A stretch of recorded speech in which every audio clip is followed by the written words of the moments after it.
Ikaw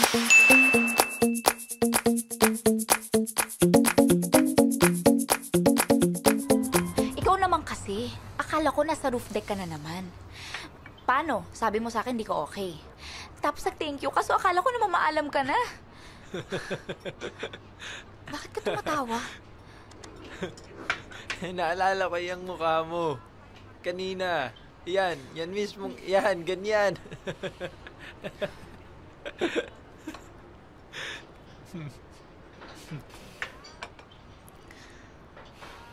But seriously, thank you for being this concerned to me. Napunta ka pa sa office ko para hadlangin yung meeting ko. Hindi ko sinasadya yun. And excuse me, hindi lang yun ang ginawa ko. Minove ko pa yung biyahe ko para lang mapuntahan ka. Saan ka pupunta? Sa Subic lang. Hindi naman international. Hatid na kita? Hatid kita. Pa-thank you ko yun para sa babaeng magsisave ng buhay ko.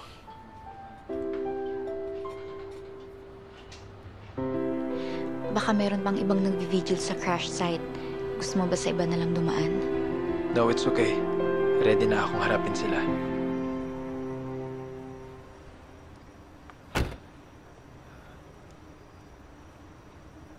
Hindi ko alam kung ano sasabihin ko sa kanila.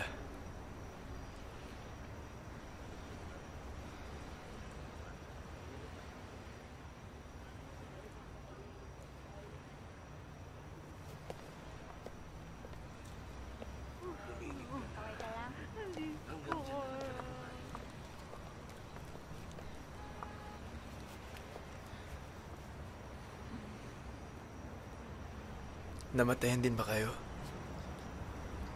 Yung tatay po namin, magtatrabaho po sana siya sa Bicol. Doon daw po muna kami sa lola namin, pagkaalis niya. Pagkabalik daw po niya, pupunta na kami sa nanay namin. Kaso po di na po siya babalik. Asan ang lola niyo? Inatake po sa puso nung pong nabalitaan niyang namatay si tatay. Kapitbahay lang po ang nag-aalaga sa kanya. Sino ba nagdala sa inyo dito? Sumabay lang po kami sa mga pamilya ng mga biktima para mag-vigil dito. Ang nanay niyo, nasan? Wala namang pera si nanay para makaluwas. Binigay niya na po kay lola. Di po namin alam kung paano po kami makakauwi. No. Hindi na natin sagot yung pamasahe nila pa uwi. Pero pa, kawawa naman yung mga bata. Pag ginawa mo yan, lahat sila magdedemand. We cannot afford any further losses. Huwag mo na rin silang lapitan.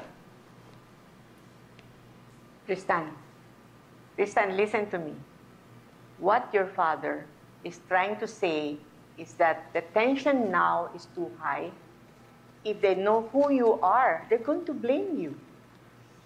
Yan hindi natin alam kung anong gagawin ng mga tao.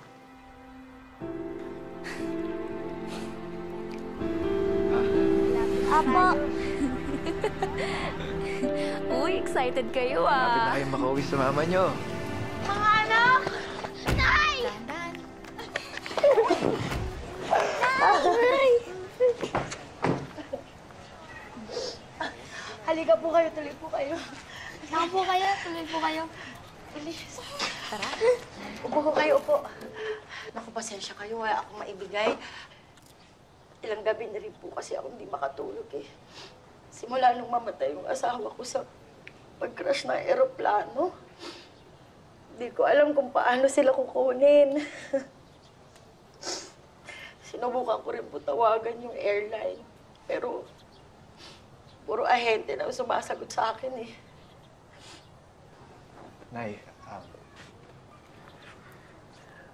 ako po ang anak ng may-ari ng airline. Sorry po.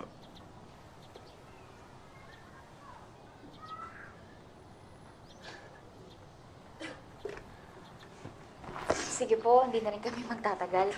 Aalis na rin mo kami. Salamat po ulit.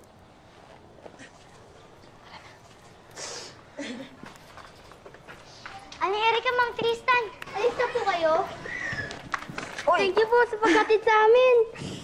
Alagaan mo yung mga kapatid mo, ha? Mag-iingat kayo, ha? Mag-aaral kayong mabuti, ha? Opo. Magkikita pa tayo. Ha? Bye-bye. Mga anak, pasok na. Salamat Pasok na rito. Salamat po sa pagkatid sa amin.